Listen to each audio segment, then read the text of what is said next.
ভালোবাসা দিবসে সবাই বান্ধবীকে নিয়ে চলে গেছে ফুচকা খেতে আর আমি চলে এসেছি আমার বেস্ট প্রিয় বন্ধুকে নিয়ে। তো আজকের ভালো ভ্যালেন্টাইন্স ডেতে আপনাদের সবাইকে জানাচ্ছি শুভেচ্ছা এবং সেই সাথে আমার বন্ধুকে নিয়ে এসেছি।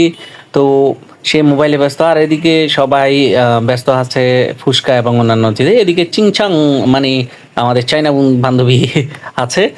আর এদিকে হলো আমি এই আজকের আয়োজনে আমি ফুচকাটা খাচ্ছি। আর আমাদের ফুচকাটা হচ্ছে অন্যরকম, সামনে যে টেবিল আছে এটা হচ্ছে ভালো, কারণ হচ্ছে যে এখানে পুরো একটি ডিম দেওয়া হয়েছে, কারণ আমি এরকম একটি ডিম ছাড়া ফুচকা খাই না, যার কারণে ফুচকাটা অনেক চমৎকার এবং সুন্দর দেখাচ্ছে। আর আমি খাচ্ছি।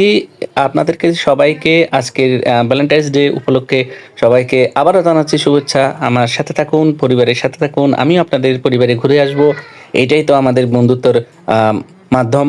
আজকের দিনটা শুরু হোক এভাবেই। তো সবাই সবাই পাশে থাকান, এটাই চাই। আগামীর জন্য শুভেচ্ছা। ধন্যবাদ সবাইকে। আল্লাহ হাফেজ। ভালো থাকবেন। আর চটপটি খাওয়ার অনুভূতিটা কেমন আপনাদের সাথে শেয়ার করলাম। তো আমার বন্ধুটা খাচ্ছে না, সে হচ্ছে মোবাইল টিপায় ব্যস্ত, সে পেট ভরা নাকি, সেজন্য। ধন্যবাদ সবাইকে। আল্লাহ হাফেজ। ভালো থাকবেন।